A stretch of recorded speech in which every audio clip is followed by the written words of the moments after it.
Today we're talking about the one job a cinematographer actually has in making a film. Hey everyone, how's it going? My name is Nate Caywood. I'm a Los Angeles-based cinematographer, and I started this YouTube channel with the intention of analyzing the work of incredibly talented cinematographers in the hopes of stealing their tricks, and while I do it on the channel, hopefully we can learn something together.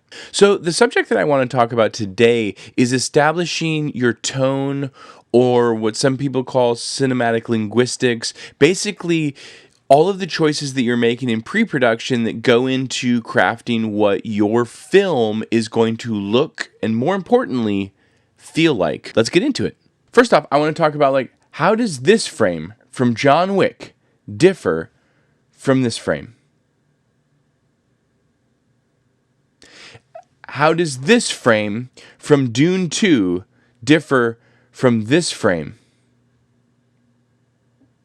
What's the difference between this close-up shot from Challengers and this shot from There Will Be Blood? So to me, the difference between all of those images is tone. So let's take a brief look at these, because I don't want to get too into this, because I want to get to the film that I want to analyze here really quickly, because it's a really great example of how tone helps elevate narrative. So in the John Wick, let's talk about there's a lot of color contrast. So it's sort of like this blue tealy vibe over here, and there's this sort of warm thing that's happening on him here. So you can see the difference between those. So the language of this film is already saying that LED bright neon lights in creating color contrast is one of the things that they're using to create depth in the image. Okay, great. Let's move on to the next one. The next one is, this is from Fleabag. So this is sort of a representation of two friends in a comedy, white balanced daylight coming in from a window. It's very naturalistic looking, which is, similar to what we were talking about last week with the lighting, right? So two totally different vibes about lensing, about composition, about how you're lighting things, right? So we as the audience are feeling different while we're consuming those. Example, look, we're looking at an infrared image that was captured for Dune 2 of Austin Butler. The information that is telling us is a lot. I think that's what we're talking about today. Tone, cinematic linguistics. How are you making those choices in tandem with your director to create a guideline or a set of rules that you follow while working in production, all with the intention of delivering on how you want the audience to feel and how you want your framing, your aspect ratio, your lenses, your lighting, your frame rate, how you're using all of those things to elicit emotion out of your audience. That's what we're doing. We're manipulating the audience, but how are we using the tools within our quiver to do that? Okay, great. Now this is the Mean Girls, the musical movie, right? Notice how the tone is completely different than Dune. Broadly lit, very soft. Look at how they've sort of cut this frame into two. It's the popular girls are on one side, the outside girl is on the other. Notice how they're telling story within composition and frame. This is from Challengers, shot on 35mm film. Our characters looking directly into camera, and look at the energy of this. This is a scene that is leading into an inevitable romance. He's got red light on him. He's backlit by blue, so it's this sort of saturated neon sort of vibe, right? So it's eliciting lust and intimacy. Whereas you go to this in There Will Be Blood, and the energy is totally different. The framing is not dissimilar. It's a guy looking towards just over camera. We're a little bit lower, looking up at this character in There Will Be Blood. But look at the lighting situation, right? Just butterfly lighting there, shadow under his nose, so the fixture is directly above his head, right? Fall off here on this side, practical light in the background. What is this telling us? This is a very stern, stoic man looking just off frame. We're in a long lens tight, you know what I mean? He's getting a haircut, we're cutting off. What are all of these things saying? This subject is the reason why I love the art and the craft of being a cinematographer, because it's where being a technician meets creativity.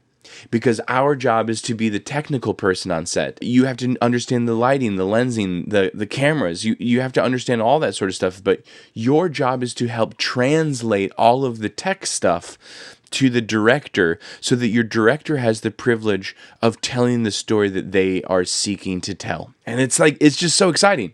It's such a cool thing. Okay, so the film that we're going to be talking about today is Society of the Snow. And I want to give a quick shout out to Faizan Khan, who commented on one of my previous videos, who asked for a cinematic breakdown of this film because he was interested in the lighting setups.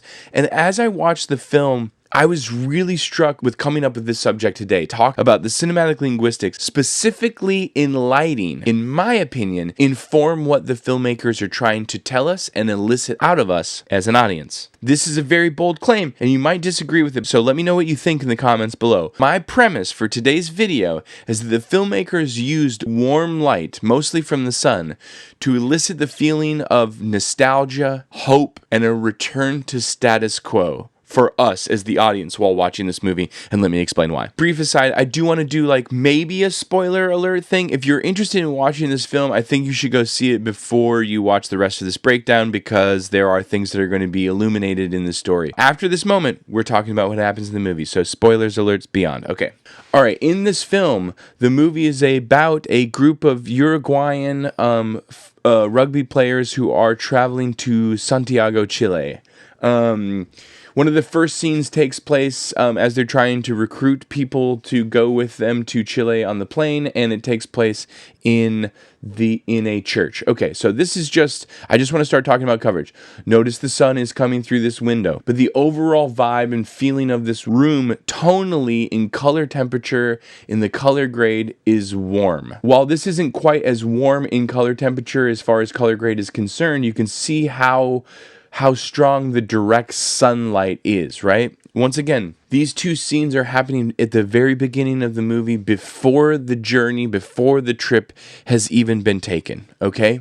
So that's something to remember. That's why I'm positing that the tone of this film is using hard sunlight and warm light to elicit remembering this time and trying to get back to it. Okay, this is the group of rugby players on the tarmac before they're getting on the plane. Warm sunlight. This is the status quo of happiness before they get on the plane. Now, we are currently on the plane. The plane is flying, everything is all good. Look, but I will say that the overall vibe of this scene in the plane is warm. Look at this, warm sunlight coming directly in from the window as a person is writing on a yellow, warm notepad. I know I keep hitting warm again. I just really want to elicit how much the filmmakers are taking the conscious choice of trying to have warm sunlight in all the normal good bits of this movie before the chaos happens. Now, this is the first moment. Notice the difference between this color temperature and this color temperature of light, right? Same character. The difference between these images happens in a matter of like 60 seconds within this movie. Right? Like once things start to seem a little bit dangerous and they start to hit turbulence, this happens.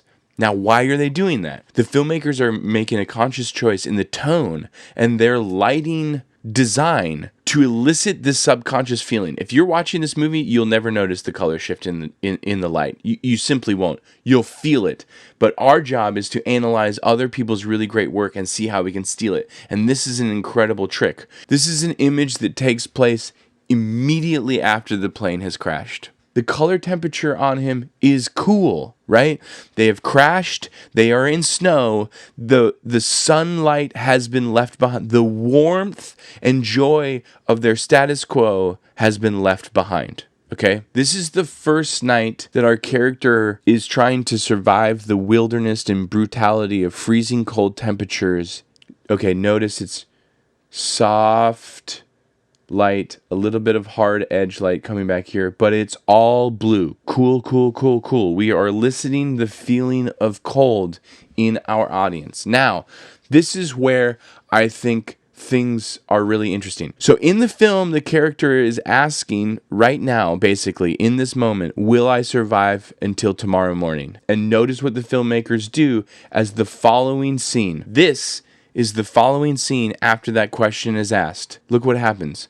There's blue cast light everywhere to fill in the space, ambient level coming in from each one of these windows, to elicit the frozen nature, because not everybody made it through that night. There are people, these are bodies of people that didn't make it. This guy over here did make it. He's one of our heroes. But notice how the filmmakers created one shaft of hard orange sunrise light. To me, my premise is, I'm pitching, they did all of this on purpose to elicit the feeling of a crack of hope to getting back to their status quo, where they were sun-drenched in beautiful orange sunsetting sunlight before the terror of this plane crash. And I'm saying they chose this specifically to make us feel that. But notice how they're using their tone of the choice of their color of lights, the shape and intensity of the light, and how that makes us feel as an audience. How are they communicating through their tools what they want you to feel? This is an event that happens midway through the movie. Now, the reason why I wanted to talk about this frame in particular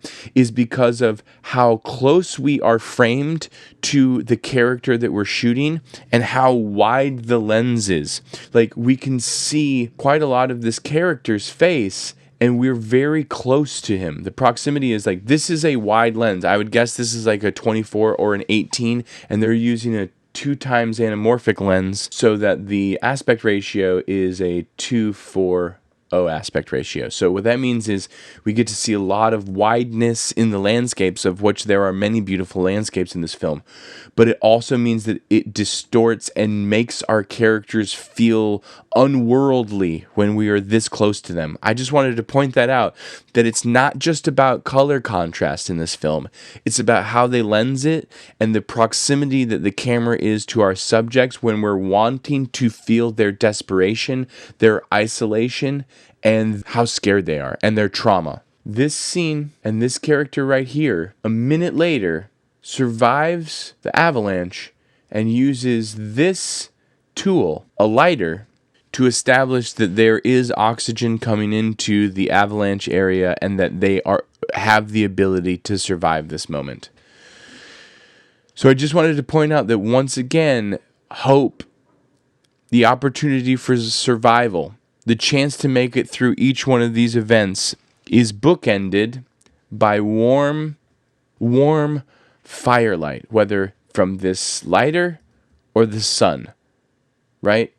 The scene immediately beforehand, the event happens, and the first thing they do is they turn on this lighter, right? So I just want to keep pointing out how important, to me, it feels like the filmmakers are making the conscious choice of showing color contrast to establish hope to getting out of this place. Okay, let's keep moving on. I wanted to highlight this scene because this landscape shot with the sun cresting over the mountains precedes this scene in the film.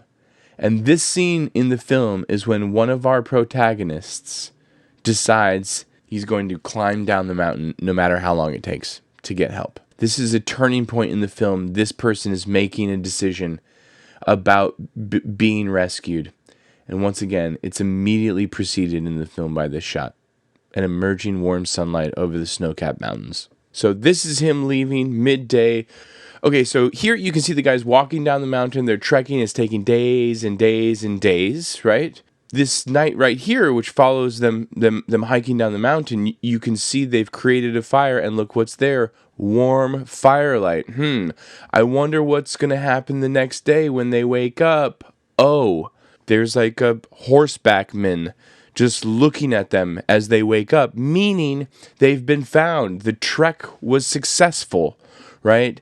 But we preceded this scene with a warm firelight, which I'm saying I think is interesting, right? Okay, now, the next scene after this, they're eating food for the first time. Look, hard, warm light coming through the slats of a building?